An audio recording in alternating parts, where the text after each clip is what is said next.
বর্তমানে অনেক ছোট ছোট ভাই বোন শিক্ষার্থী সহ অনেক বয়স্ক মানুষ আমার কাছে আসছেন কম্পিউটার শেখার উদ্দেশ্য নিয়ে। আমি বুঝতে পারছি যে হ্যাঁ, যারা এখন বর্তমান পশ্চিমবঙ্গে ড্রাইভিং লাইসেন্স অ্যাপ্লাই করতে যাচ্ছেন তাদের কম্পিউটারটা প্রয়োজন হয়ে পড়েছে, অথবা আপনারা কর্মক্ষেত্রে যারা ঢুকে গেছেন তাদেরও এখন বর্তমানে কম্পিউটারটা প্রয়োজনীয় হয়ে পড়েছে। তো তাই এই এআইয়ের যুগেও আমি যারা এই কম্পিউটারটা নিয়ে কন্টিনিউ করতে চাইছেন বা যাদের রিকোয়েস্ট আছে তাদের একসঙ্গে সবাইকে বসিয়ে শেখানো তো সম্ভব নয়, তো সেটা হলেও পরে জানাবো। তাই আমি ইউটিউবের মাধ্যমে ছোটো ছোটো শর্ট ভিডিওর মাধ্যমে আমি কম্পিউটার বেসিক থেকে শুরু করে আমি কম্পিউটারটাকে শেখানোর চেষ্টা করছি। তো আমার এই প্রয়াস ভালো লাগলে আমারও ভালো লাগবে।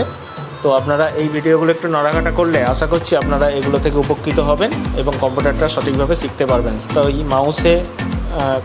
এই কম্পিউটার মাউসে হাত সরবরাহ করার জন্য পেন দিয়েই আমরা সাধারণত শুরু করি।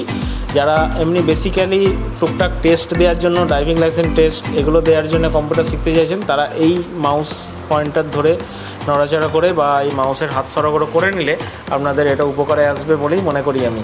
ঠিক আছে, আমি আস্তে আস্তে ভিডিওগুলো একের পর এক আপলোড দেব, আপনারা একটু সাথে থাকুন।